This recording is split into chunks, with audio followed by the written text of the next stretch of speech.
Hello, good evening, and welcome to episode 2 of Inside the Five, a UK NFL podcast. We are your hosts, Dan, Nathan, and Nima. And joining us for episode 2 is our good friend, Garcia. Yeah! Woo! Great to be here, guys. Let's Welcome. go. Ow! I don't know if I said let's go there. I'm in a real NFL mood. Alright, okay, so episode 2, no longer newbies to the game. I guess we still are newbies, but you know what I mean? I feel more confident this time round. Send me that. Although I was fucking up earlier before we started recording this. But anyway, episode 2. We're a month into the NFL season. And I want to kick this off by just saying how good is it to have the NFL season back in our lives every second of every mother-loving day. It is so good. Yeah, boy. Wonderful. Oh, man. It's great. I didn't think I was going to love it as much as I was. I don't know why, but I'm just literally, every game, I'm staying up till God knows what time just to literally watch, Bengals Jags. Do you know what I mean? Like, I wouldn't have done that a year ago. Even better, 2 weeks till we go see a game. Oh yeah, of course. Yeah, yes. The London games are soon to be upon us. Maybe we should. I don't know. We should maybe think about doing something for that. I don't know what we could do. Maybe like some kind of thing. Yeah, I don't know. we'll I haven't really do thought something about it. for Well, if you're coming to the London games, reach out to us on our social media. Oh, yes, of course, yeah. We can maybe meet up and Grab a beer. Yeah, hell yeah. That'd be actually really cool. Yeah, follow us at Inside the Five UK. Yeah. All 37 of you right now. That'd be a great little vibe. All right, let's kick the show off. So, I've sort of streamlined the segments a little bit. They are a little bit more opinion based, I suppose, but I guess that's what we all really want to do anyway. I'm going to kick this off with best game. And you can interpret that however you want. The way I've interpreted it is literally the game that I watched that I thought that was incredible. That was the best game of this entire month. It was so good. Do you know what I mean? Who would like to kick us off? I'll go first if you want. I think for me, I know there's so many games to choose from, but I'm going to go with the Cowboys Buccaneers, the first game of the season. Nice. And I'm going to go for that for a few reasons. Mainly it's the first game back, so it was good to see what was going on. It was good to see the defending Super Bowl champions. It was also good to see, Dak back from his injury, as we spoke before. On the last podcast, we were talking about how we were worried, but he seems to be doing okay, which is good. And I admit, like, the Cowboys really showed, that they were a good football side. There was questions before the game, Huge question about the defense, and I think they did pretty good job, especially against Super Bowl champions. Like, it's not, and Tom Brady as well. It's like it's not an easy game, and they nearly had him as well. And some would argue that they've only gotten better. Yeah, I would argue that. Certainly will make a slightly different Cowboy corner to last week's. I'm sure you're looking forward to that, Nima. You've got some choice words about that. I really wish I had a cowboy hat for this episode. I just don't. Stephen A. cigar, cowboy hat. Although it wouldn't be mocking them, it would be celebrating them. So that'd be quite nice. It's the counter, Stephen. Negative Stephen A. Yeah. Garcia. For me, I'm going bias here. It's game 1, Seahawks Colts.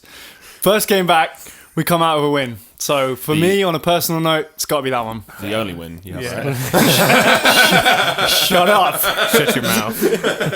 That's probably also why I picked it, right? Like, it's the only win we've had, and it was a good win. It was a good win. I was only joking. It's just nice. It's just nice to see. There were some beautiful touchdowns in there. Great to see, like, Metcalf doing his thing, Lockett and Wilson, still have that connection forever. I mean, that connection is just, find me a better one in the Lockett's NFL. just so underrated as well. Like, he's such a good that wide touchdown receiver. where he turned around and it was insane. just amazing. Very good. It was insane. Also, it's a testament to like people talk about that with Russell Wilson about his plus points as a starting QB, and obviously his ability and like his work ethic, but it's also like his influence that he has on players. People, like, a lot of people talk about like his ability to work with people and elevate them to his level, which is is a mark of any great QB. It's why I don't doubt that Tyler Lockett would be good at another team, but I do always wonder about like how much is Tyler Lockett elevated by Russell Wilson kind of thing. And that's not to say he's still making incredible catches. They and stuff both like that. have Jesus and God on their side. Yeah, that is true. Yeah, they do. You can make the same argument with Edelman and Brady, right? Yeah, 100%. Yeah, right? There's so many pairings. It's these pairings that, like, are they great without each other? Travis Kelce. Travis Kelce, right? Yeah. Well, even Tyreek Hill with Patrick Mahomes, like, he was a punt returner, a kick returner before. That's what you've drafted to do, and then they realised that he was a hell of a. I mean, you're always going to be when you're that fast. It's hard not Yeah. to be a useful tool in the old NFL. Yeah, 100%. Yeah. All right, fair. Nima, would you like to go last or penultimate? I mean, you've gotten to me now, so I'm gonna say the Ravens-Lions game. I'm so glad someone said that because I really thought about mentioning that game. I really did. Honestly, you saw my reaction. Like, I mean, we were so close to seeing the city of Detroit get the biggest thing they've ever given the biggest win ever, and it took a record beating. God, they deserve it. Yeah, and I think I was shocked. I was like absolutely screaming. It was well, I think it made it so much more impactful that like like a lot of I don't know like a lot of NFL fans, but we certainly have multiple screens going because obviously there's so many good games and you don't want to miss any of them. And we were sort of cycling through the games, and the Ravens Lions didn't really reach out to us as like a an absolute like corker of a game, so we sort of had it on in the background. And then we were like, oh, the Ravens are about to lose, let's stick it on, and the whole vibe of everybody sat here was like, wow, I can't believe the Lions are literally going to win. Like we were almost like deciding that we'd already like, we might as well change this because the Lions are going to win. 4th and 20 on your own 10. No chance. 30 seconds left. It was that throw from Lamar followed by just a record. The madness. Hall of Famer. People, Justin Tucker, Justin man. Tucker, amazing. That amazing. right thigh is going in the Hall of Fame. I'm sure it's insured as well. I wonder if they do that. Yeah, they do. Yeah, surely. they'll definitely insure like body parts and stuff. Like it's America. I'm pretty sure. Of course it's insured. Dude, sommeliers like insure their taste buds for like millions sometimes. How can? I mean, like, I don't know why the taste buds of a tongue seem harder to keep set. I don't know. Do you know what I mean? Like, an arm just feels like it's more so that if they were to go, then they have some compensation sort of for their like. But I guess like how do you? Because like earning. with like arms and legs and stuff like that, like if an accident occurs, like there's lots of evidence to suggest that like you've lost that or it's gone away for reasons out of your control, and that's why you're insured for it, right? So like how do you convey? Oh, my taste buds are going. How do you prove that? I'd like my $2 million COVID? now. Injury. True. Yeah. You burnt your tongue or something. I don't know. Anyway. Yeah. This is segue for really, that was quite. That's the biggest tangent we've had so far. That was a good one. All right. What was my best game? I've got a couple. The Ravens Lions was one of them. I think the best game for me was Ravens Chiefs. Going on, sort of segueing on from the Lamar Jackson thing, because I feel like those two games go in tandem now with Lamar Jackson's progression as sort of not a QB that people doubt for some reason. Like, because I feel like it's just there's still question marks of is Lamar Jackson still the kind of guy? I don't hear it a lot, but I do hear a lot of like big pundits be like, he's not a great throw the ball, yada yada yada. Yeah. But the two main things were that he's never beaten the Chiefs and he's not very good in the playoffs. And he's not great late as well. That was the third thing. So, like, if he has to play from behind, he struggles to sort of, come back and make those fourth quarter wins that so many iconic quarterbacks, that's kind of a mark of a great QB. Beating Mahomes, huge win. Obviously, I know it was a fumble, but he still had to go down the field. He still had to score. He still had to, put the game away, and he did that. And then the Ravens Lions obviously was a huge throw. And then what was the third one I was going to say? The Ravens, Lions, Ravens, Chiefs, and then the playoffs thing. They haven't done that yet. We haven't got that yet. So yeah, that was it. Really, I just thought it was a great game. Mahomes is in a bit of a mess right now, isn't he? He is. I think he'll come back from it. It's fine. I think he'll be fine. It's fine. What we were saying before, it's a really similar situation to Seattle right now. The divisions are both the NFC West and the AFC West are both just stacked divisions, and Seattle and the Chiefs both are in the same position, 1 and 2. So, I did not see the AFC West going that way as well, by the way. Like, oh, really? I didn't see it being that tight. Like, the Raiders? Did anybody call the Raiders at 3-0 at this point? They always do this, though. The jury's still a little bit out for me. Because they've gone, they've not gone 3-0, but, I feel like last season everyone was like, wow, the Raiders are a dark horse. They beat the Chiefs. Remember, they beat them 4 or 5 games in. And everyone was like, the Raiders are going to go on for a thing, and then they didn't, so I don't know. My 2 pence, I honestly think that defenses will figure them out because they're too one-dimensional. If they're just throwing and they don't have enough for a run game, I think eventually they'll kind of just slow down. They've got a brand new O-line as well. They're kind of pass first. It's even the O-line is one-dimensional because apparently they're great pass protectors, but the reason their run game is struggling is because all the O-linemen are better pass protectors than they are run blockers. They're not creating a gap. So it's because they've got Josh Jacobs. Do you know what I mean? Their running game should be good. So it must be a scheming or a player like a quality of player thing. Yeah. Oh, and they've got good receivers. Like Darren Waller's amazing. Oh yeah, and Henry Ruggs seems to sort of have shaken that kind of first rookie season. He didn't think he was going to be a big deal, and now he sort of seems to be stepping in and becoming a go route number 1 receiver kind of thing. Yeah. Yeah. All right, cool. Well, that was best game. I'm going to flip the page straight over, same principle, but the other way. This is worst game. This is, again, open to interpretation. This is going to be the worst game because it's your team and something bad happened. It could be because like an injury happened with a player and you're sad about that. Or it could just be a game that totally sucked. There weren't many, fortunately. But yeah, I mean, I can get mine out of the way. My worst game was the Falcons-Giants one. Literally, I think that was it last week? I'm gonna just jump in and say that was mine too. Like, why did that get airtime? Like, Jesus Christ. And I feel bad saying it because I don't say that to be like, oh, it's the worst game because those two teams are terrible. Like, I actually, I'm a weirdly a low-key Falcons fan a little bit now. I do really rate the Falcons. And the Giants, I want them to be better than they are. They have so many good players, kind of thing, but it was just a dead game. Yeah, the Giants have the pieces potentially, but they just don't seem to. The organisation doesn't seem to be able to get it together. No. Yeah. But I think for me that game was so boring because you can get bad matchups that are still interesting. Things happen, calls get made, calls don't get made, and it's interesting. That game was just boring. Yeah, it was. There was nothing about it. It was just boring. All right, anybody else? Yeah, I mean, my worst game was the Seahawks versus the Titans. That was a bad one. Our first home game back with fans as well, and our fans are obviously the most important. Well, one of the most important parts. Yeah, the 12s are pretty important. And you know what annoyed me is it was 21-6 at halftime. That's what pissed me off. No, it wasn't. Yeah, it was 21-6 at halftime. I didn't realise how big a lead you'd built. I had 10 points in my head for some reason, but that's more than 10 points. It was more than two scores. It was 21-6 at halftime. Oh my God. And we lost on an overtime field goal, and we'd already turned the ball over as well, like obviously. And when we got the ball over in overtime, when we got the ball after we stopped them, we had it back and we just threw it 3 times. We were like, oh, okay, we've got a chance to try and win this game. We should run it and like develop some run play, like because the ball's in our court now. Do you know what I mean? We've got the ball, so what? Like you don't need to just throw it every time. You've got time. There were tactical questions for Seattle. There's just so many penalties. I know I can go on all day about. So I'm not going to talk too much about the taunting stuff because we're going to talk about that later. Because but like not just the taunting stuff. I think like they were giving away too many penalties, stupid penalties, like so much penalty yardage. It was just embarrassing, and that's why it sucked. It was an awful game. How can you lose a game like that? Like, honestly. I heard a really interesting point. I think it was on Colin Cowherd's podcast where he was saying, I think it was John Gruden, takes penalty calls personally. So he's like, my team getting penalties is a reflection on me as a coach. And he and I agree with him.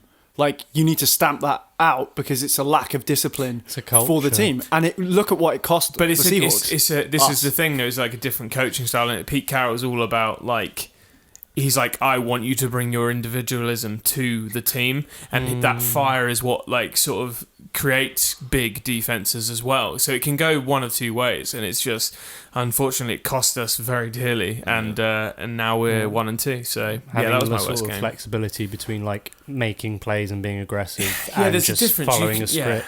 It can, it's a fine line. There was some ridiculous taunting calls though that I like. Some, I agree with, and some I don't. Taunting has a bit of a VAR quality to me at the moment with the new implementation. Do you know what I mean? Where it's sort of like, at least for me personally, like I've always VAR in football. Yeah, British football, obviously. Yeah. Again, I forget that we have to. I don't know. If we don't have to verify. It's just in case. Yeah, we do VAR in British football for any non-UK fans, where like. When it came in, I wasn't sure about it, and I saw the plus points, but then also, like, I agree that in that Seattle game, there were a couple of plays where you were like, oh, wow, that's taunting now? Like, I would have assumed that would have been... The one that stands out for me is the Diggs one, when he, like, there was a deep ball that was thrown, Diggs stopped the pass breakup, and then he stood up and he sort of just went, no.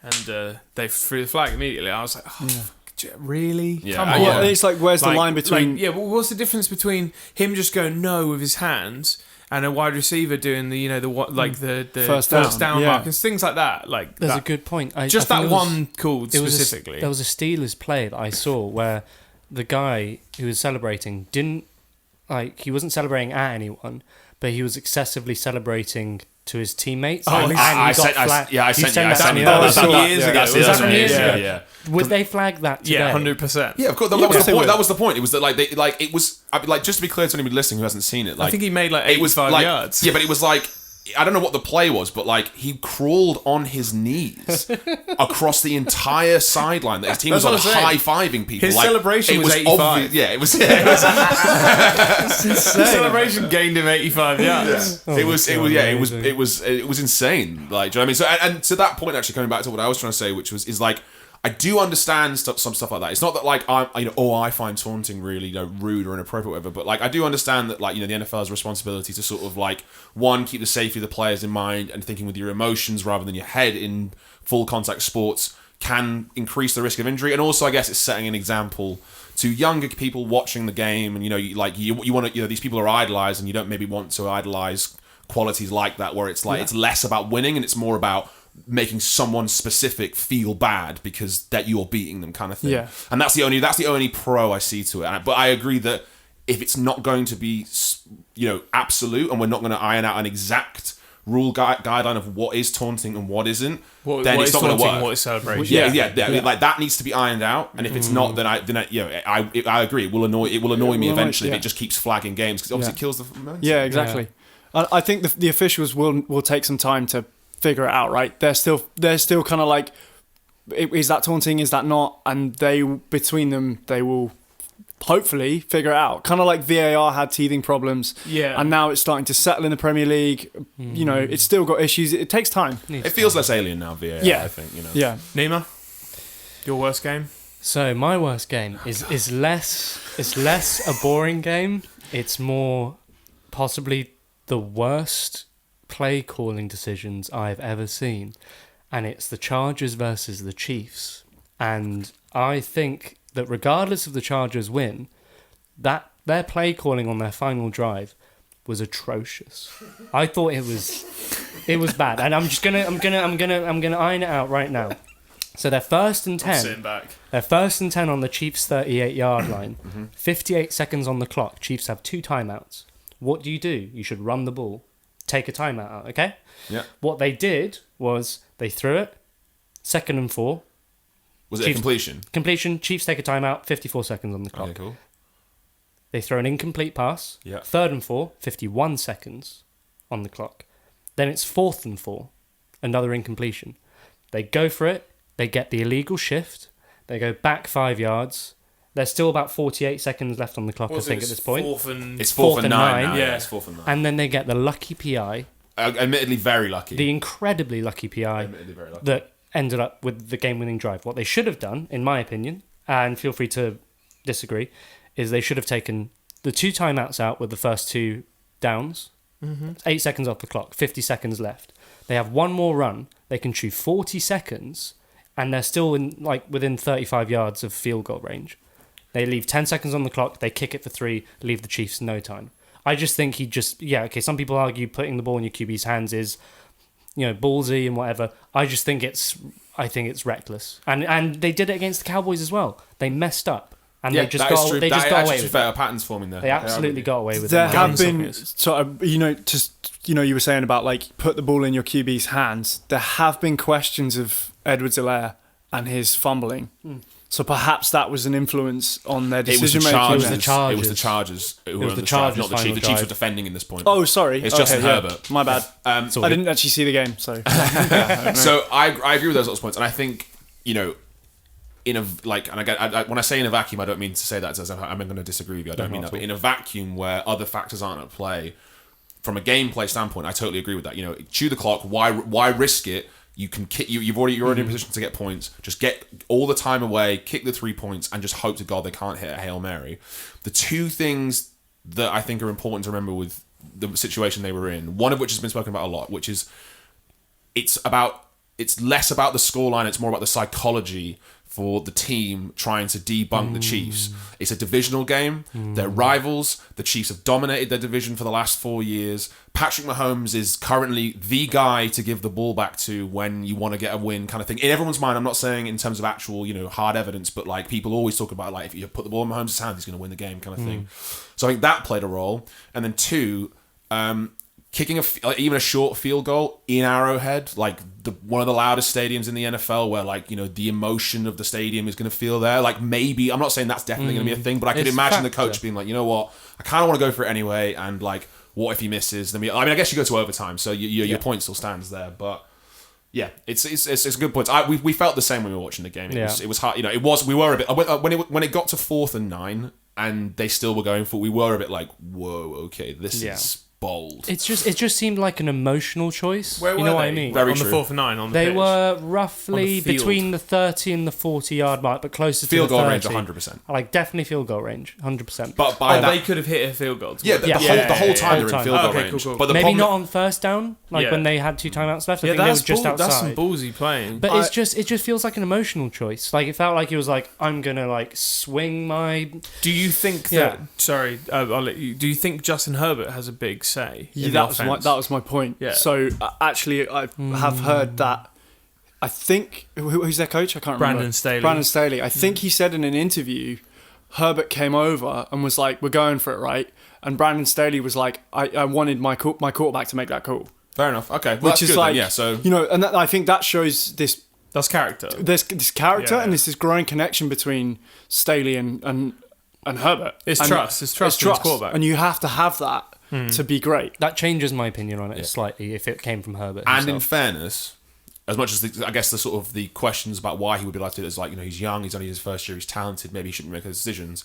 Regardless of that, the game he had, he certainly deserved the right to ask for it, because if you think about that game, what did he throw? 4 touchdowns, no interceptions, like I think it was over 300 yards, definitely over 200 kind of thing. So it's like, I guess, Man's a baller. yeah, he's having the game of his life against one of the new sort of like golden boys of the NFL, and he's thinking, you know what, actually, like I actually want to win this game, like I want to win it. I don't want it to be a tactical win. I want to prove it, kind of thing. He's sick. And it's a big confidence. And I'm boost. happy for them. I'm glad they won. I just thought it was at the time risky, but 100%.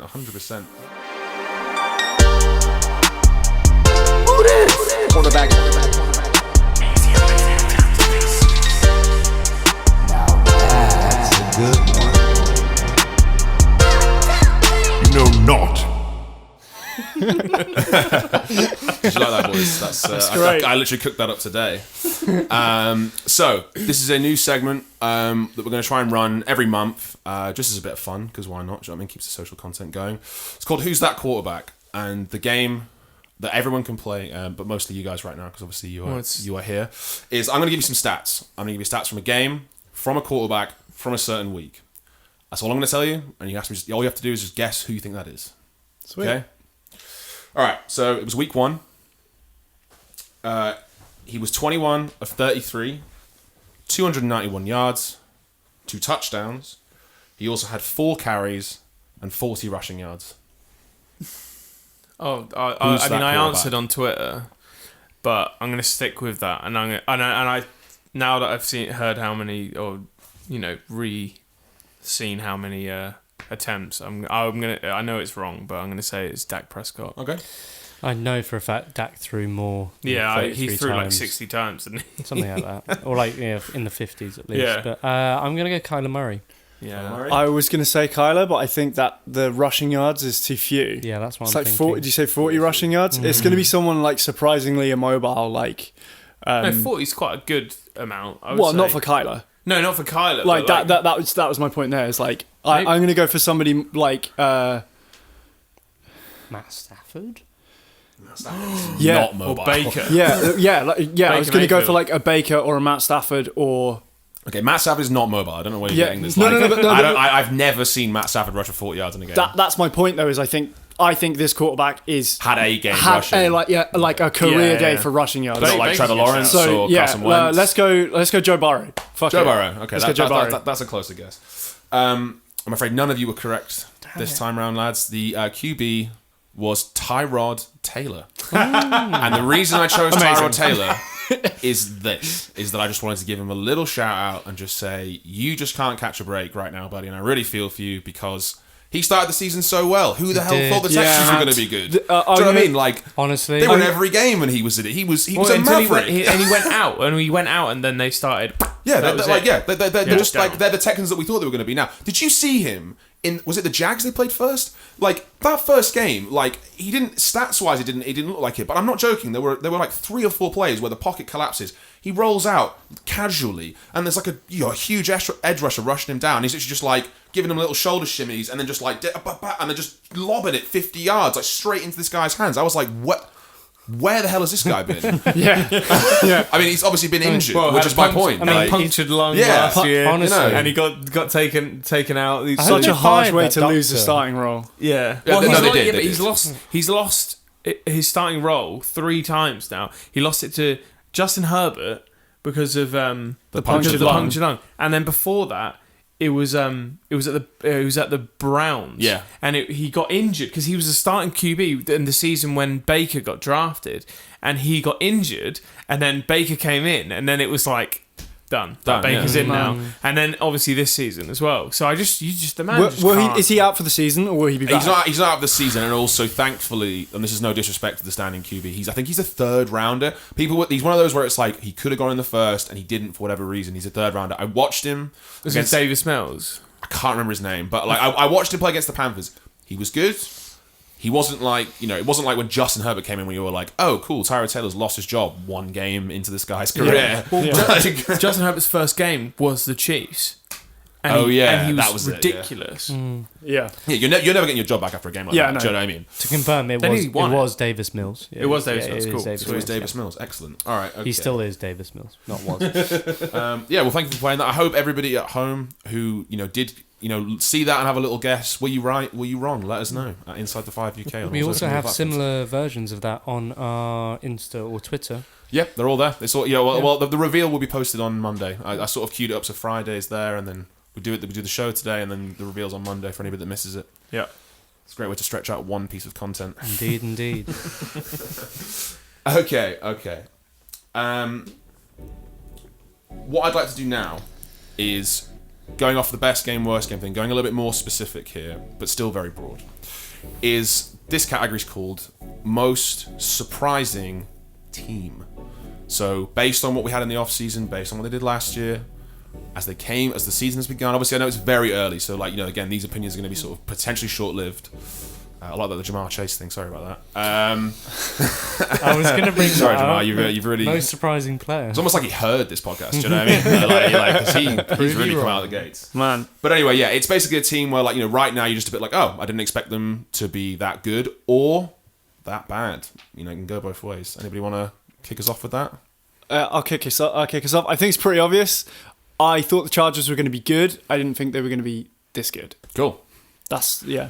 Yeah, I think certainly from coaching, they've still got kinks to work out. But Justin Herbert, they've clearly found their franchise guy, and they are Lucky them. yeah, right, yeah. Like in them. a point where people are scrabbling for quarterbacks. Yeah. and he's come in. He's crushing it, and he's beginning to lead the team. Also, new head And coach as well. Yeah, Like, and that's- not what a future the Chargers have. Yeah, defensive head coach as well. So they got a good, amazing young quarterback and a great a defensive good base. minded. Yeah. Is he the Rams' old coach? Is Yeah, that he was right? Rams last season, yeah. All right, so you have to move. That's fucking sick. Yeah, It just turns to work in the same place, just on a different day. Keep the same house. yeah, Yeah, that's true. Yeah, Very. Actually, that's not how that works, is it? The Rams and Chargers don't alternate their entire staff day by day. Are you working today, Brandon? No, it's Tuesday, man. is I used anyone to work using Tuesdays when I work for the Rams. Now I work on Is anyone Mondays. using the stadium today? Well, they weren't in the SoFi. Oh no, they were. In the Yeah, they SoFi. were, yeah, they were. There's no Yeah. fans. Yeah. You got no fans. Exactly. Hell of a stadium. If anybody in America wants to get us tickets and fly us out to For the SoFi, Super Bowl. yeah. Yeah, for Yeah, the like, Super Bowl. yeah. That'd we be would love to come. So That'd be great, yeah, yeah. if you, I if will you buy that. you beers. Actually, speaking of the Super Bowl, Many that's a nice segue into that. I forgot about that. Did we everyone see who the Super Bowl halftime show is? Oh yeah, Yeah. It's Like, LA's finest. I know that it's the rumor is that obviously it's pre-recorded and all that kind of stuff, but still, it's really, it's a great step for hip hop, and artists of that community. For kind the of crowd, thing. can you say who it is? It's Dr. Dre and Eminem definitely, and Snoop Dogg are the three main ones. But then they're also going to have like Kendrick Lamar. Kendrick Lamar. Mary J. So Blige. like they do is like they have like people kind of come out as the show kind of spills into like whatever And part of the Mary stadium J. they're going to. Blige as well. Yeah, it's I'm really Very hyped for that. good. that's going to be that's going to be a that really has the good potential to be a great halftime show. Yeah, absolutely. All right. Anyway, sorry. Back to most surprising team. So yours was the Chargers, obviously after that great game. Nathan, any I'm thoughts? going to go with the Raiders. Yep. No, Yeah, that's fair. I They think were the my other Raiders. choice. The Raiders have been great. Well, they got lucky earlier on, and now I feel like, well, have they got lucky? I don't know. They keep pulling it out of the bag. Derek Carr just keeps pulling it out of the bag, and you know, sometimes we were talking about the other day about Patrick Mahomes, like arguably for the start of his career, he's amazing. I'm not taking anything away from how amazing he is, but sometimes when you see some of the throws he makes and the passes he does, you think there's a bit of luck on his side there. Like sometimes, like just Oh, there goes our Madden sponsorship.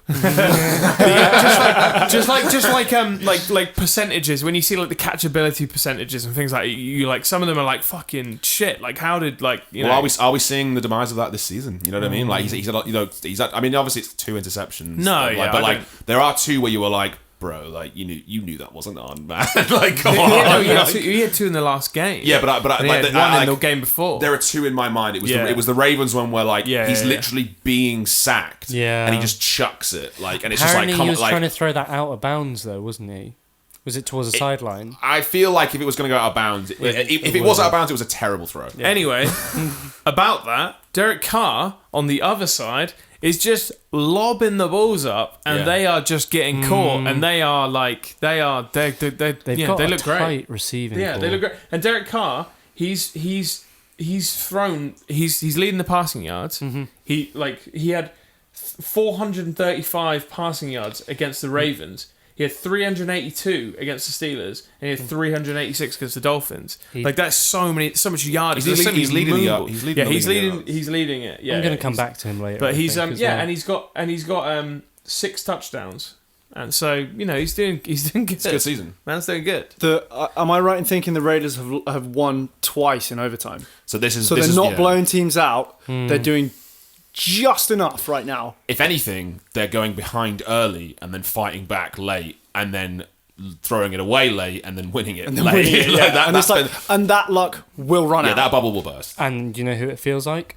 Old school Cowboys. Old school Cowboys. Old school Cowboys. Indeed. Shooting out, just not an amazing defense, but putting up enough points to kind of nick it. You were just- Unlike us. You were just itching to talk about the Cowboys. like today. Seahawks last after, year. after that win on Monday.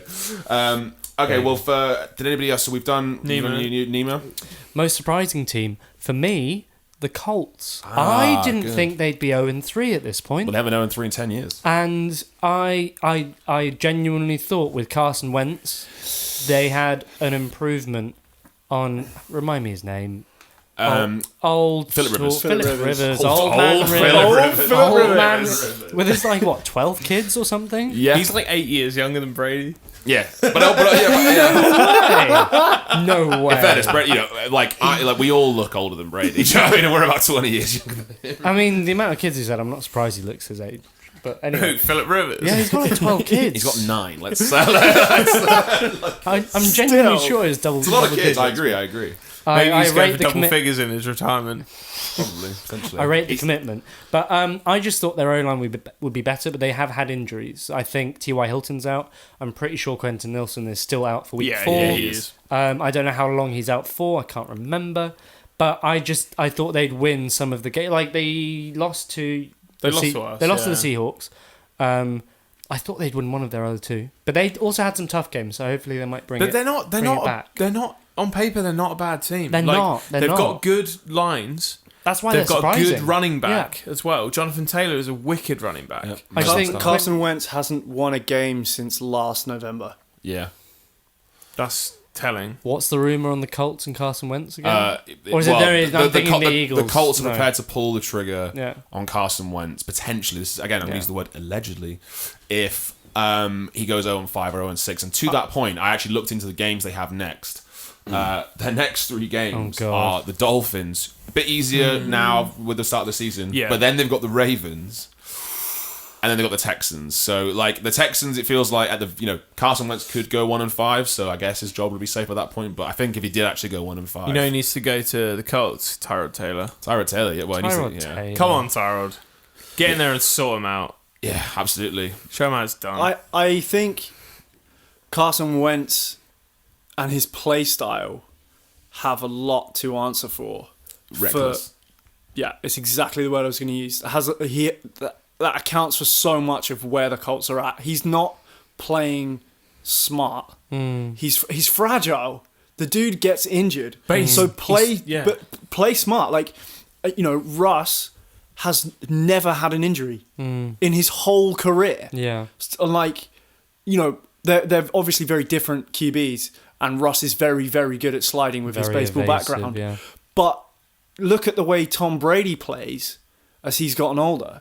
He practices getting sacked. Yeah. He, obviously he surrounded himself with better O-linemen, which Carson Wentz hasn't really had the opportunity to do. But, like, he's protecting himself by the way he plays. Yeah. And I think Carson Wentz has been in the league a long time now. And if he's going to mature and keep his job, he has to change the way he plays. Well, when he came into the league, he made a name for himself for his, like, escapability. Like, he was so hard to sack because he would just maneuver around. But, with that, you get injuries, like, with being that, like, reliant on trying to escape all the time and allowing yourself, if you escape, you give yourself more time to throw. But now he can't afford to get hit, but he's not got as much time to throw as he had when he could escape from, like, all the linemen, and then he could just look downfield and, like, lace it. And so it's know when a player's dead, right? Dak is, and I'm not Dak's biggest fan, but, like, Dak knows when a player's not going to happen, and he gets rid of it. He'll throw it away. And he'll throw it away. Yeah, 100%. And also, is Carson Wentz was he ever known to be fast? Was he ever known to be as fast as, like, let's say a Russ or a Kyler Murray? He's athletic. Yeah. He was definitely athletic. He was very mobile. Yeah. But as Nathan said, he's injury prone now. And I think, to be honest, he's not actually, unlike the Russell Wilsons, the Tom Bradys of this world, where as they get older and as life happens to them, their bodies start to change or their injuries start to crop up, whatever. Obviously, maybe not Russell Wilson or Tom Brady, but Aaron Rodgers, certainly.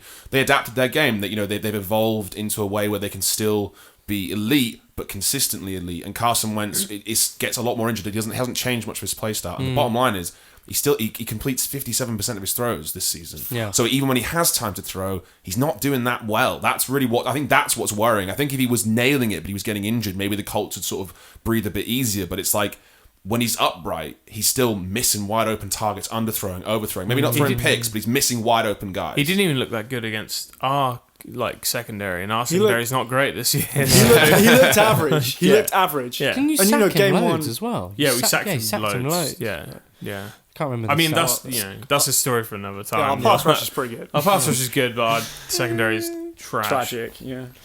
I'll do my final most surprising team, and then we'll move on. My options here, basically all of them have been mentioned. The Raiders have been mentioned by Nathan. The Texans we mentioned earlier, but they're not now because obviously, like, Tyrod Taylor's injured. The Colts was the one I was going to say, but actually I'm going to go with the Broncos because Oh yeah. 3-0. what I will say about the 3-0. Broncos, right, is that the Raiders are obviously 3-0. Broncos are 3-0 in the same division. No one is asking.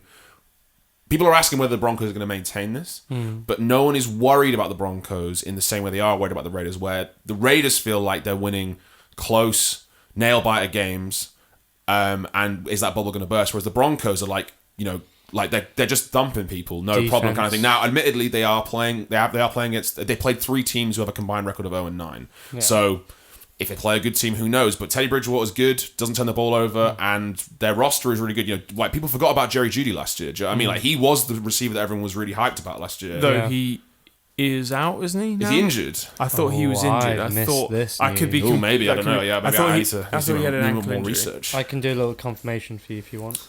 I would attribute the success of the Broncos so far to their move at quarterback. They brought in Teddy Bridgewater, who's not amazing, but he's good, he's been accurate, and they've schemed around him. They know his strengths, and they know how to get the best out of him, and he's got weapons, right? Yeah, no, they've got So great players. they've got, but they have like Cortland Sutton. They have a roster that could make a championship run, Yeah.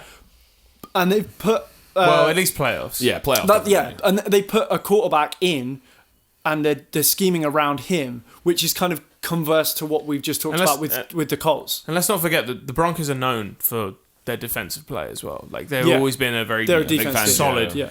Nima? Jerry Judy is injured. Okay. That is confirmation. the date, high the ankle length. strain. Okay, so high that'll ankle be a couple strain, weeks. and he might be back in the next. Well, from week 5 onwards. Yeah, I say that. Yeah, so high ankle sprains a couple of weeks, definitely. So he's been out all season so far. Wow, so he's not even really making an impact. Because it says the then. week 5 game against the Steelers will be exactly 4 weeks since he suffered his ankle sprain. That's been So- the first game then. But I also heard something it was against like the that Giants, yeah. when Broncos take the lead, they've not lost the lead as well. I think Good defense. Maybe They've That's got good impressive. defense. So That's like cool. once they get rolling, that's it. You Who's can't their stop running them. back? Philip Lindsay? No, he Lindsay? moved. No, I he think. moved. Did he move? Transferred, yeah. Is it? Is it Melvin Gordon? Melvin Gordon, it's Melvin Gordon. Gordon, right? Because that's going to have a huge. I don't know their stats for their running game, but like, that's a huge part of it. You have to have running and throwing working together, otherwise you don't. It doesn't work. Well, also part of the reason they're the most surprising team for me is because like I've actually not seen much of their games. I just keep checking the scores and be like, oh, they won again. All right, okay. Like, Yeah. oh, and they won it convincingly, kind of thing. There's good Yeah. stats, that kind of thing. I can't imagine it's that interesting to watch, but Well, maybe it is. To be honest, I like to see Patrick Surtain because Well, apparently defense because like Kyle Fuller, Patrick Surtain was that is something I do know about. They Bryce their Callahan. cornerback shopping spree in the offseason, beautiful. It's- Two Yeah, great they corners, crushed complement it. each other so nicely. Like Patrick Surtain is like my favorite kind of corner, just sort of like picking big picks, using his pace, kind of get there, kind of thing. As much as like this is gonna sound a bit sort of what's the word? Stupid coming from a Packers fan, maybe, but like I actually am not the biggest fan of lockdown corners. I much prefer the zone hawk style. Like I'm not saying I'm not happy with Jair Alexander or even Eric Stokes has been not amazing. happy with Jair. I am happy with Jair Alexander. I'm not. That's not what I'm saying. I'm just saying that like I think the showman in me prefers as much as I hated on Richard Sherman last episode, but I don't really hate on Richard Sherman. I love the way he plays. I love that he's all about just like I'll bleed yard after yard after yard. You make one errant throw, it's a pick. Don't make a mistake on that. You have to hit this guy perfectly, or I'm taking it out of the sky. And that's just I can't help it. That's just like a little guilty pleasure of mine with the NFL stuff. It'll be interesting to see Sherman back in the league with Yes. the Bucks. That is also new news Sad to since see our him. last Sad to episode. see him go that way, but like I can understand it. It was $2 weird. million as well. That's cheap. It was weird watching him old. talk about Brady. good. Like, have you seen the video of him No, talking I about haven't seen when that. he got the phone call? He's like, when Brady calls, man, you just got to go, kind of thing. And he was like, oh, Brady and I are the same. We're the same kind of animal. We have the same work rate, same energies, kind of thing. I'm not saying it's not true. I'd actually have an opinion on it. It was just interesting to hear. You would think that Tom Brady, for a Seahawks player, would have this kind of like, go fuck yourself, kind of thing. Like, after do you know what I mean? But like Richard Sherman just wants another ring. He just wants one. Like that's why he went to the Niners. And He missed out on a ring on that. yeah, one. sorry it didn't work out for He's you been there, to, Richard. he's been to Like 3 Super Bowls and lost 2. I would much rather see him Yeah. see him win it with Tampa than the Niners. Yeah. Obviously. And like I hope it works out. I'm a Tom Brady fan and I'm a Richard Sherman fan. So like that'd be great. But go Hawks. Yeah.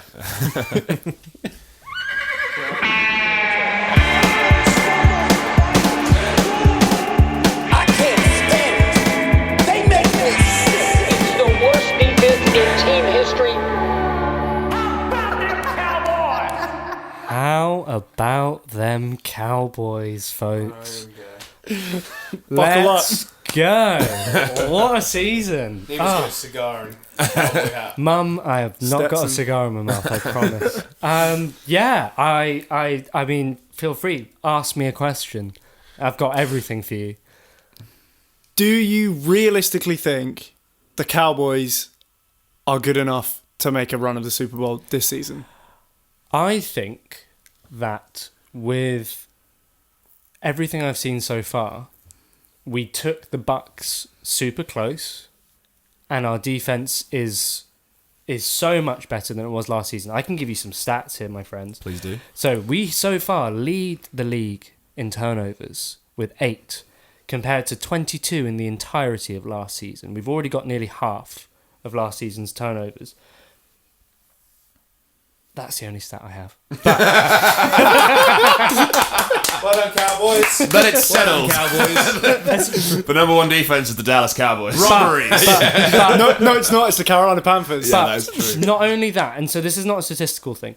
We've been playing a lot more man defense as well. What does a team sort of personality suggest when they're playing man rather than zone? But they back their defense. They back their defense. We also have, I think, 10 of our defensive players are in the sort of top 15 fastest moving players this season. So our defense is faster. I think you have 4 guys running over 20 miles an hour or something. Something in your crazy defense. like that. That's fucking insane. And not to even mention like we've got Micah Dan Quinn Parsons and his switch to defensive end. I will get to that in a moment, but I just think that we are not to be laughed at defensively anymore. But whereas last season we were just gashing running yards, passing yards, all of that.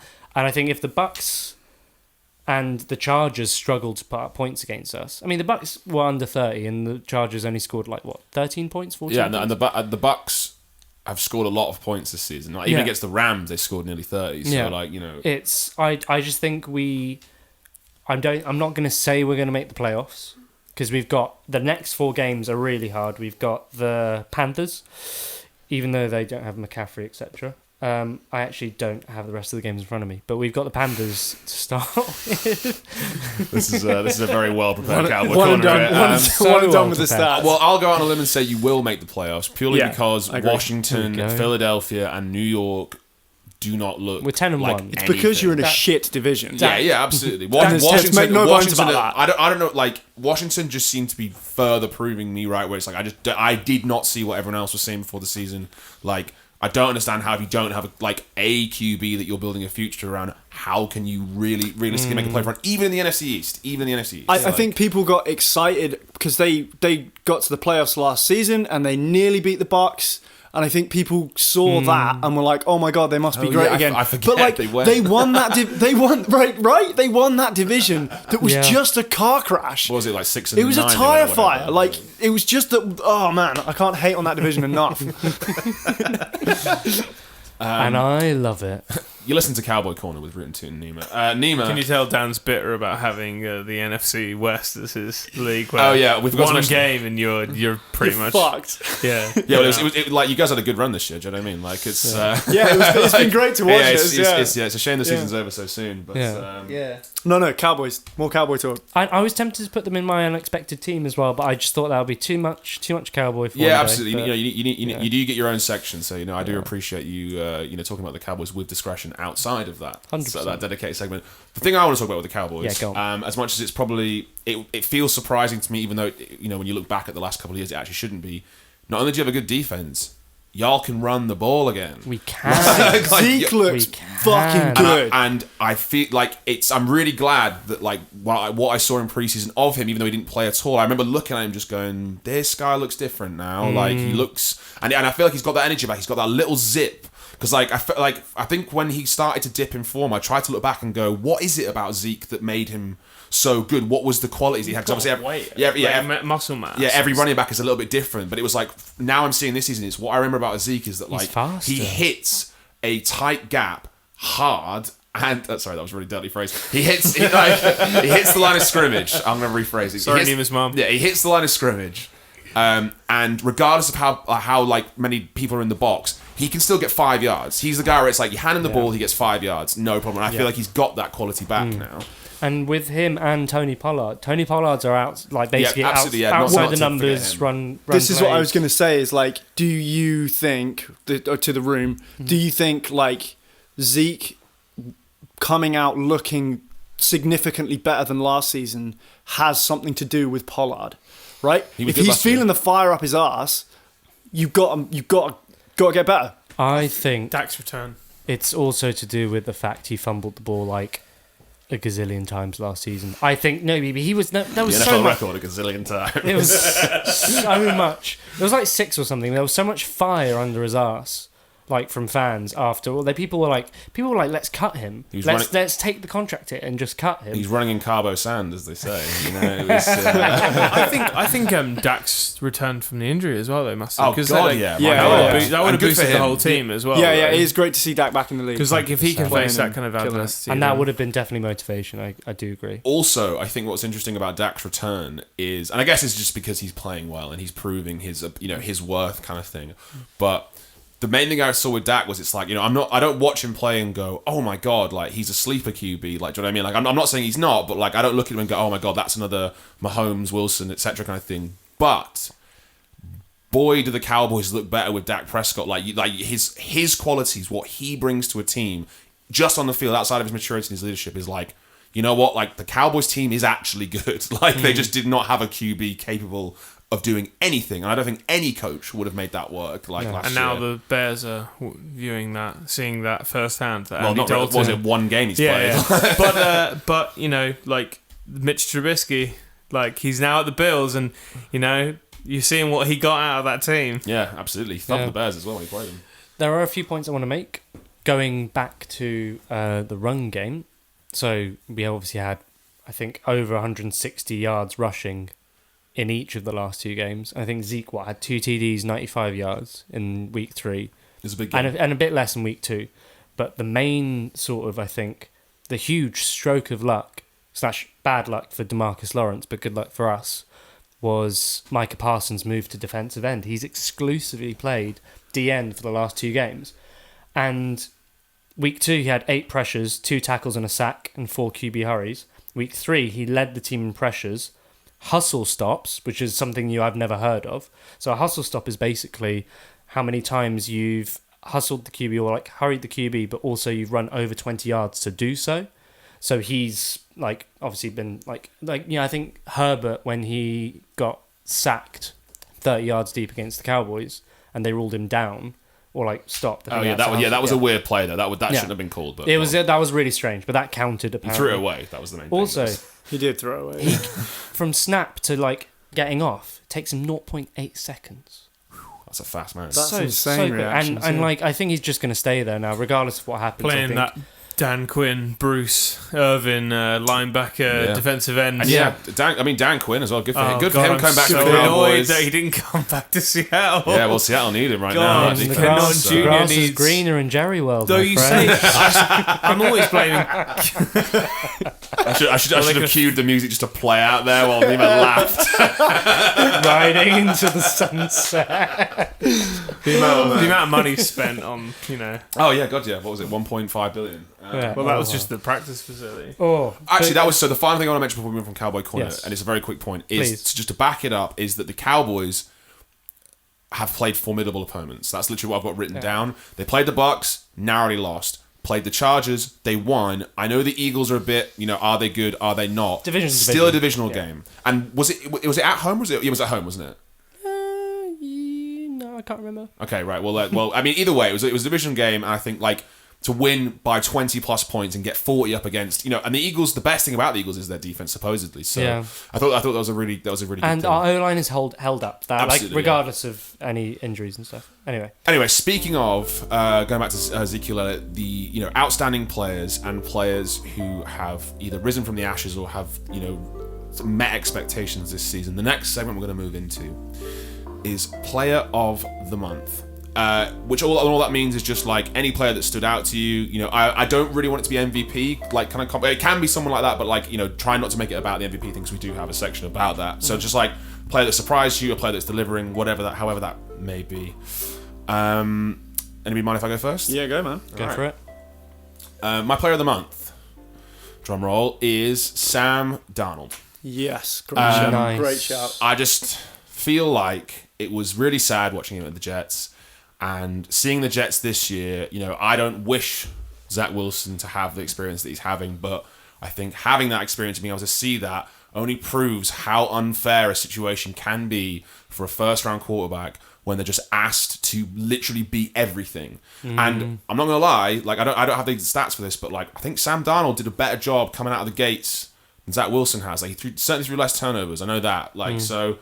yeah, I'm just really happy. And a specific game that I want to mention is that, like, I know they haven't played amazing teams, but they played the Saints. It's all right. The Cowboys are next. Well, we'll see. That's going to be a good game. Also, that was, yeah, so the first 2 seasons, he went 0-3 with the Jets, by the way, and he's 3-0. So, like, again, that makes the 3-0 thing a little bit more, to have a decent team, he's gone from literally winning no games to literally winning all of them. He played the Saints. He was 26 of 38, 308 yards, 2 touchdowns, and a pick. Like, I think their O-line isn't that good. It's pretty good. He lost Christian McCaffrey early in... Oh, no, that was in the Texans game. But, he had Christian McCaffrey in that game. I just think he's playing great. You know what I mean? I think I'm happy. I'm just happy for him. I think that's down to coaching as well. Yeah, Matt Rule's a good coach. Matt Rule's a He's good very coach, good. and he's coaching Sam Darnold well. Yeah. He's coaching him as him, and he's not trying to make him do things that he's not capable of doing. So, yeah. Yeah, absolutely. Anybody else? I agree with that. I'm happy to go next. I'm going to go for a wild card. Cooper Kupp. He one. is leading the league. I'm sorry, Seahawks brethren. That's fine. He leads the league in yards. He leads the league in touchdowns. He's tied for receptions of over 20 plus yards, and this is against arguably 3 very good opponents. Rams are a good team so far. And the Colts aren't bad. They've just had injuries. The Bucks are not much worse. They're just a bit. The Bucks are Super Bowl champs. If you beat the injury Bucks, ridden. that's a big win. And the Bears are just the Bears, so you can't really, can't there's no really chance in that game, bless speak them. much about the Bears. I did have a second choice. Go on. Actually, no. You know what? I'm not going to say it just in case. Go. Okay. But I don't think anyone will. I'm going to go for Jamar Chase. Mm. Actually, it's really interesting to see what's happening at the Bengals with Joe Burrow, their second season. Great to see him coming back so strong after that injury, and his connection with Jamar Chase is electric. It's electric, and they are they were college teammates, right? And that shows. So I think Jamar Chase is making plays, and it's great. He's definitely improved on preseason. And very quickly to segue into that, because the one thing we spoke about before recording the show is that we did want to mention that obviously we're recording this the day after the Thursday night game of this week before it comes out on Sunday. And the only thing I'll say about that to that point is that the Bengals played the Jags last night. To your Joe Burrow point, he had another 300-yard game and no turnovers. so And good. I think, I don't know this for a fact, but I think Jamar Chase had his fewest yards this game and he had 77. So good, And I watched that game and it was like anytime Joe Burrow was in a pinch, it was literally just sort of like I'm just going to throw it and hope Jamar Chase gets it, and he always did. And like his hands have been so reliable. he certainly has figured out what that football looks like now. His hands have just been so reliable since preseason. I mean, he didn't. He didn't make a single catch in preseason. And I don't think he's missed that many since season has started. Like not if they were uncontested or it was like he had one guy to beat, he usually caught it. So fair It play was to him. sandbagging. yeah. What's sandbagging? It's when you pretend you're shit, and then when it gets to the right. actual competition, Never people knew that. prepare for you being. Learn It's an new- F1 term. Learn a Any new thing fans every out day. there? I'm going to go with, you know what, let's keep the Dak Prescott coming back from his injury. Oh wow! Let's go. Let's go. Must Just be his because birthday, jeez. I think it's wholesome. He's back, and there was a lot of questions about the injury, about would he return.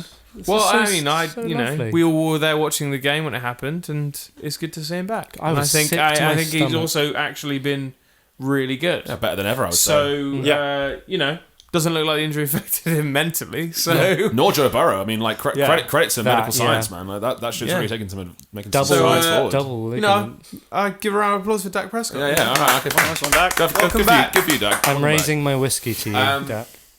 Has everybody done a player of the month? I think so. Well, yeah. I've got my rookie choice. Okay. Asante please. Samuel Jr.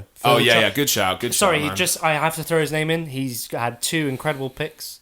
One of them was that diving one against the Chiefs. I just think he's got his dad in him, clearly. And why didn't we pick him up in the second round? Like, I don't know what it is. I'm sure it was so much better Phrasing, first time yeah. round. But we've set some ones up. Must be me. He's looked great, and I it blew just myself. makes me wish we picked a cornerback earlier than we did.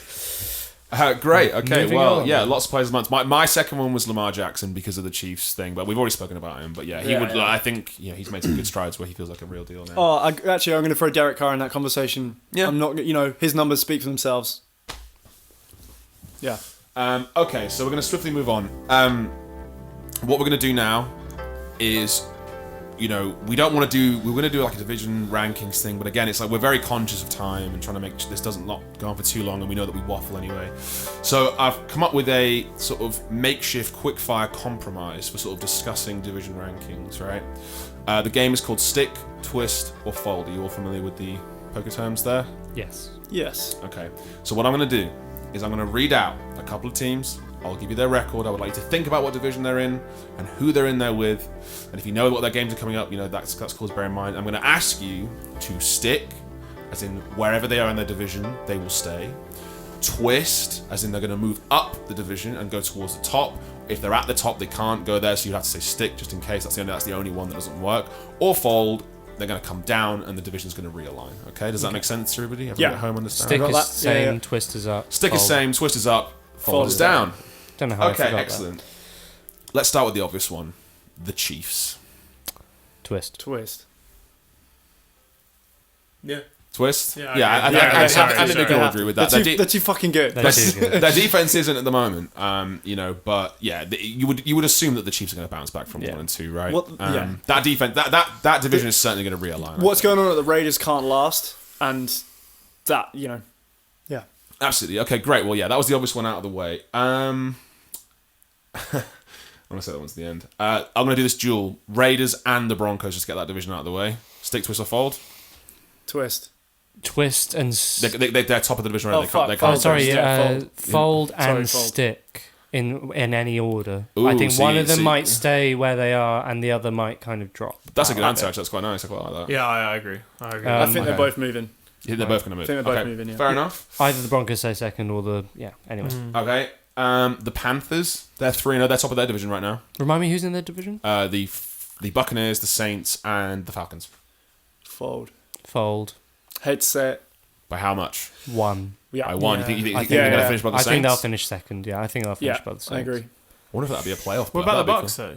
But I think Bucks will eventually come out first. Yeah, I think he's Oh, saying I think the he's- Yeah, I think it's going to Bucks, Panthers, he's saying, Saints. but yeah, Bucks, Panthers, and then- Saints, yeah, Falcons. Yeah. That's what I'm thinking. Yeah, Okay. cool. Yeah. And then lastly, the Rams.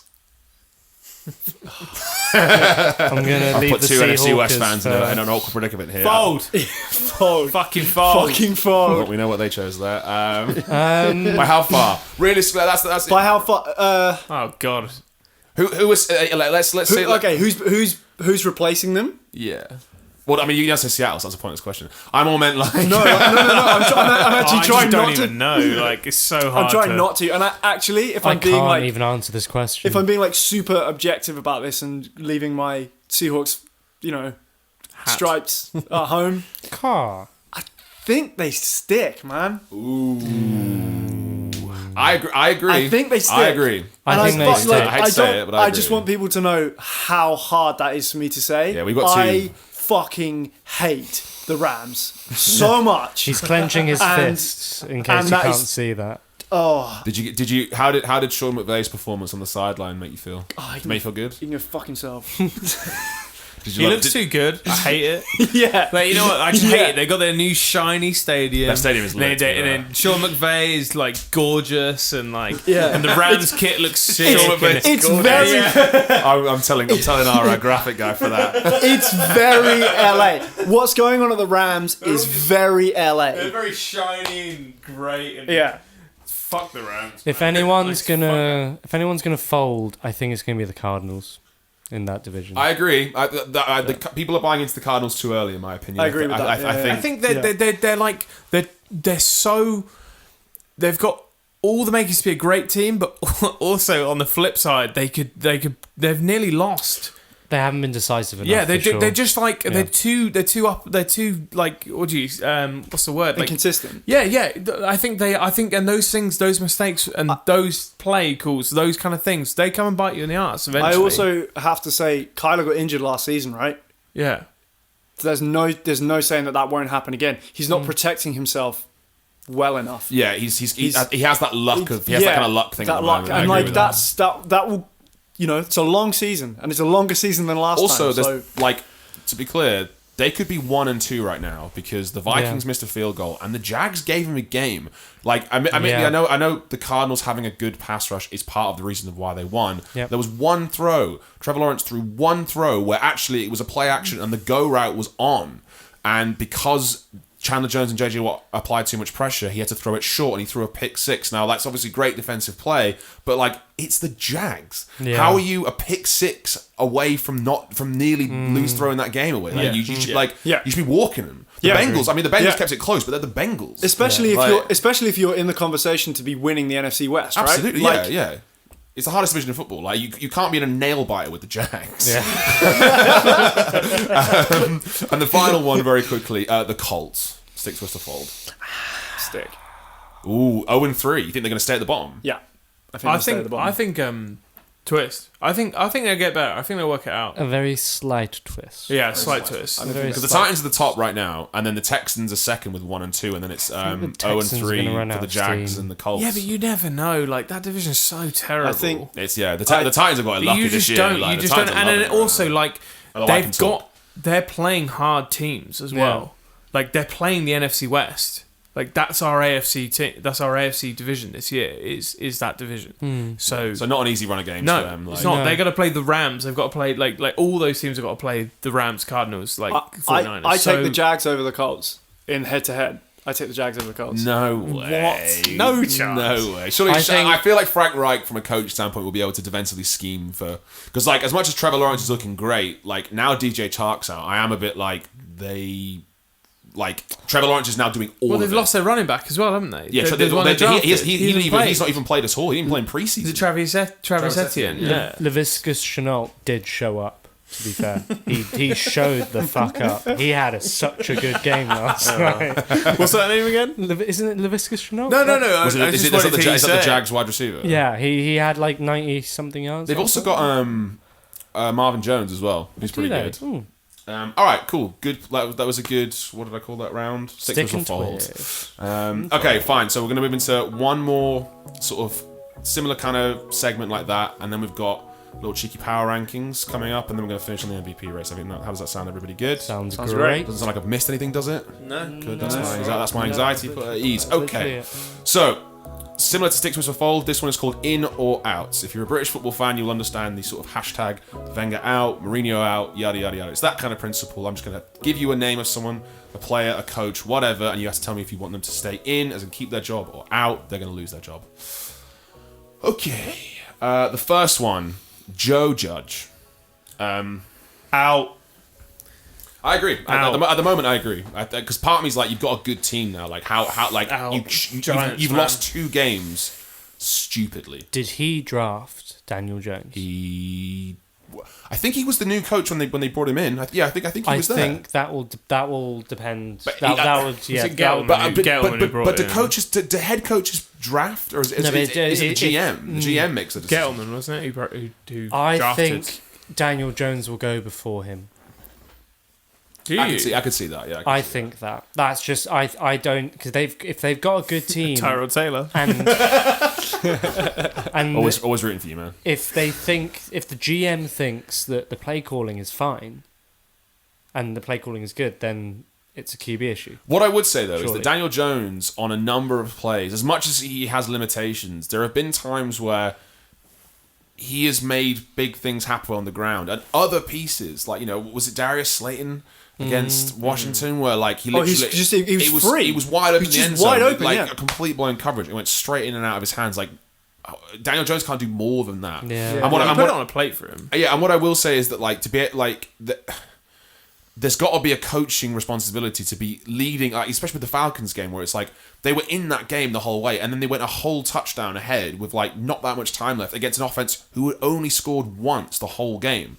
So how are you letting them get in field goal range? Do you know what I mean? Yeah. Like, it just, for me, it just feels a bit like, I don't know if you're maybe the guy. I think the Belichick thing carries for too much for people. Do you know what I mean? It carried way too long for Matt Patricia, and now he's back being bloody Belichick's golden boy, getting people banned from games and stuff. I'm referring to the Super Bowl Malcolm Butler thing there. I listened to a thing on that. That was bullshit, Malcolm Butler. Yeah. All right. This is the like Kermit the Frog sipping the wine. That's not my.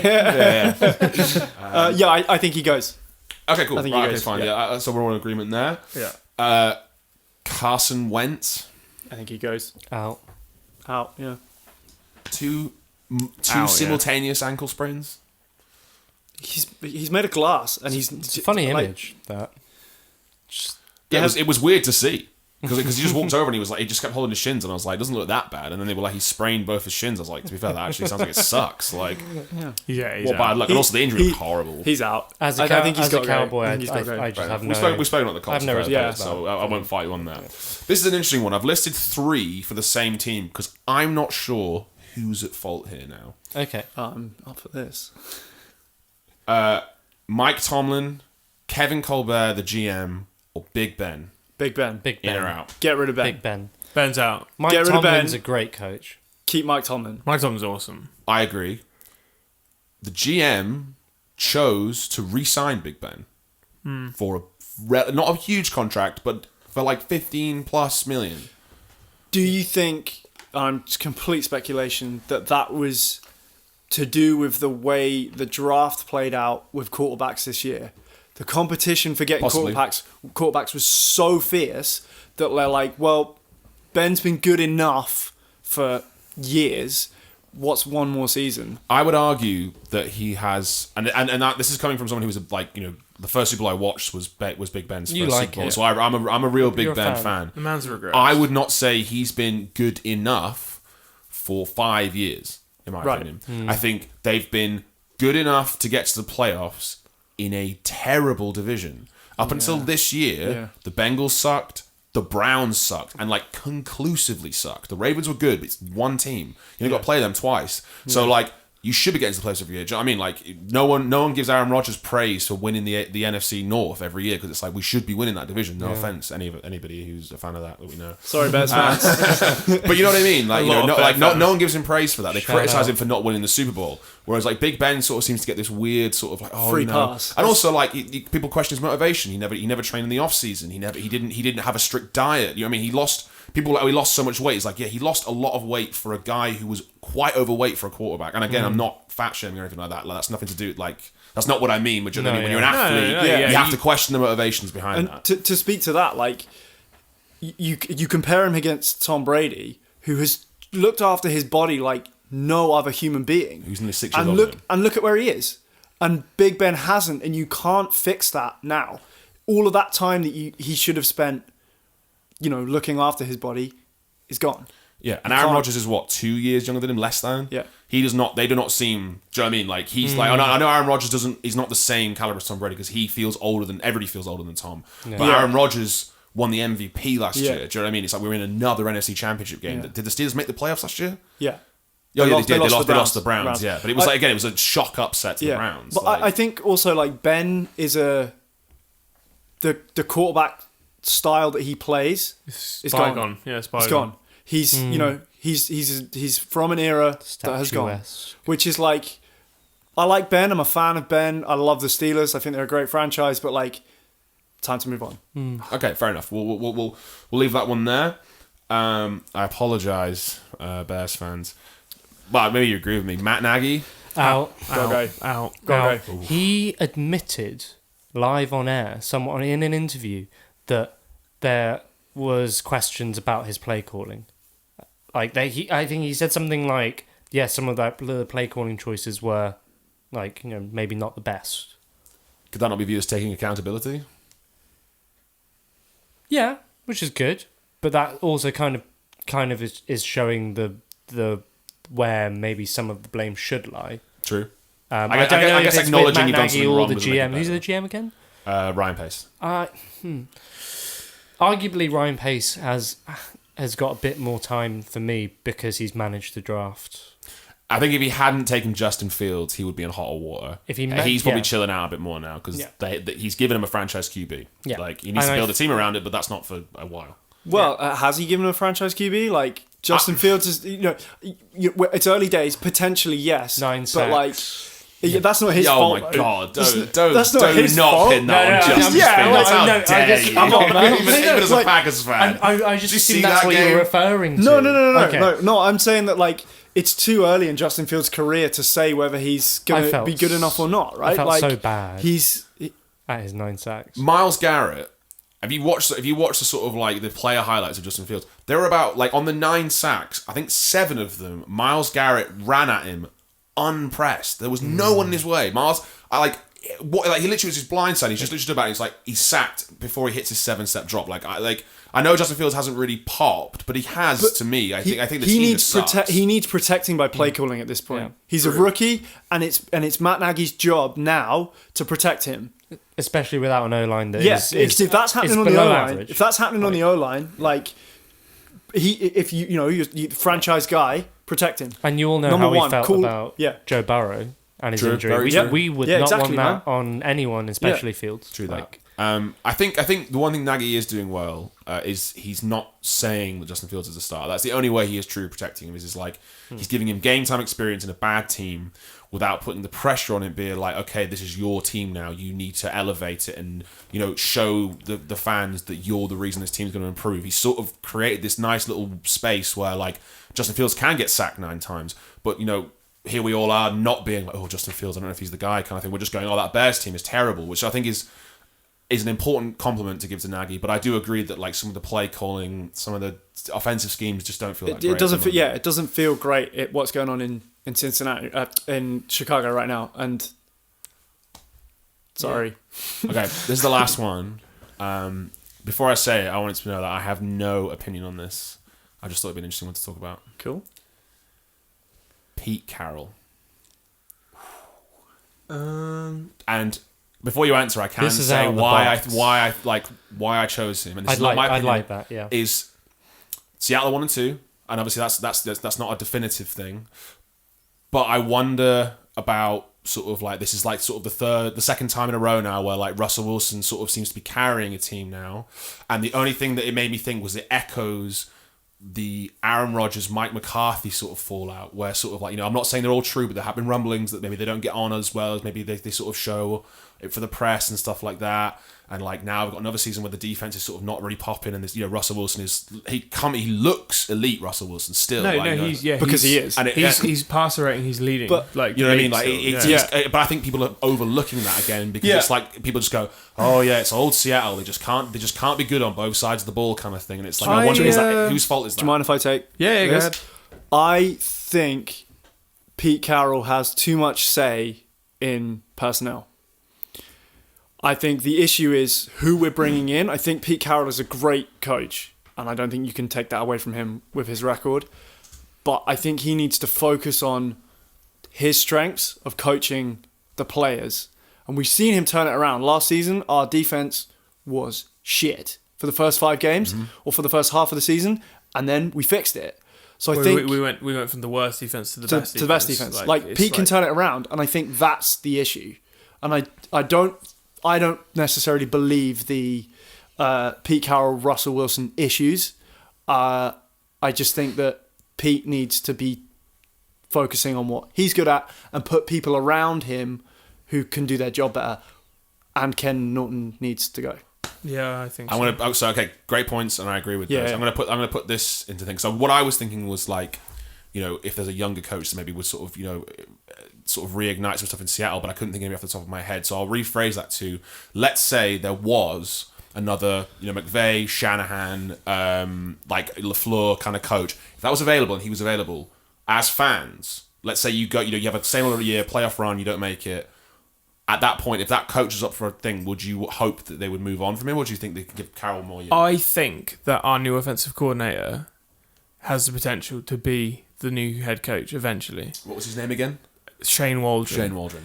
Yeah. He's from the Shanahan McVay tree, coaching offensive tree, and from what I've seen of the offense, the limited amount I've seen of the offense, because our defense can't get off the field, has shown me that he's good at scheming, or he at least can, run a balanced offense. And our offense hasn't looked bad at all. In fact, I think we have a top 5 offense, maybe definitely a top 10 offense still, which is we have weapons, man, and like we have the weapons and stuff as well.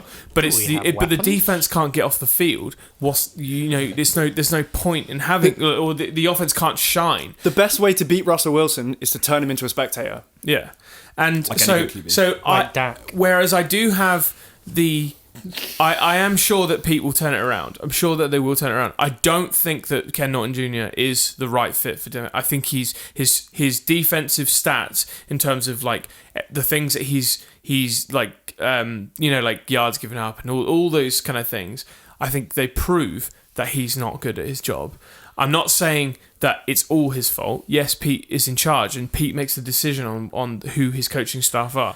And yes, he should have fired Ken Norton Jr. But I think the fact that Ken turned it around last year with Pete probably maybe Pete took on the reins. Or I don't know. But the problem is it's gone from like he's running the same plays over and they look the same pre-snap to post-snap, and it's something to do with like we're one of the teams that like has the most not changed what we've done pre-snap to post-snap in the defense, and it's sort of like you can't just keep doing the same thing over and over and expecting a different result. It's not going to work. And like I put the blame on Pete like for that, because like he is good at setting up a defense. But he should have seen like maybe get someone like Dan Quinn was available. Dan Quinn was available to come back. Dan Quinn was the defensive coach for our Super Bowl winning defense, like, and the Super Bowl after. Like, no, I mean, I'm happy. Well, I'm not happy for the Cowboys. I'm glad that you've got a decent, But look at the input. But to that point, look what's happened, right? And with arguably a worse roster, I would say defensively. Yeah. So this feels like the Cowboys last season. While I think that we will turn it around, because Pete will have to, because like you've got an offense that's playing that way. You have to. He will. I think they'll definitely turn it around. And with the players we've got, and our pass rush is really good as well. Like I'm actually a fan of our pass rush. We had a non-existent pass rush at the start of the year, but I am a fan of it. I think they'll turn around, but I think that Shane Waldron might be the key to the future of how the team being run. I hope. We are certainly scoring a lot of points. And I'm sure Russ will like that, and I wonder if his influence that he had on last season maybe will give him the opportunity, especially if he delivers this season. He shows good quality. If he has great stats or makes an MVP run, he will arguably potentially have more say in that. For the sake of time, I just want to say in, because I didn't say in. Okay, in. Because I want to see him retire there. Okay, fair, nice, very sweet. That's very sentimental note to end on. I didn't have an opinion before that. I just thought it'd be a good. Well, what is your opinion? Yeah, I think that if there was a LaFleur, McVay, Shanahan knocking around, I'd be interested to see what that's like.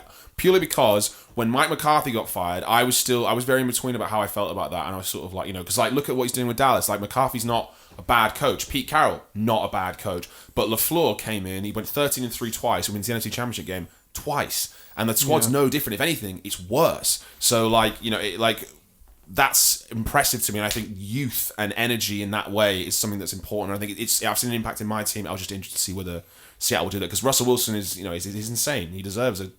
And he's got Super Bowls in him. Like 100%. Russ can win more. He's 34, it needs to... It needs to click. And I suppose, you're kind of right. Like, we're getting to the point now.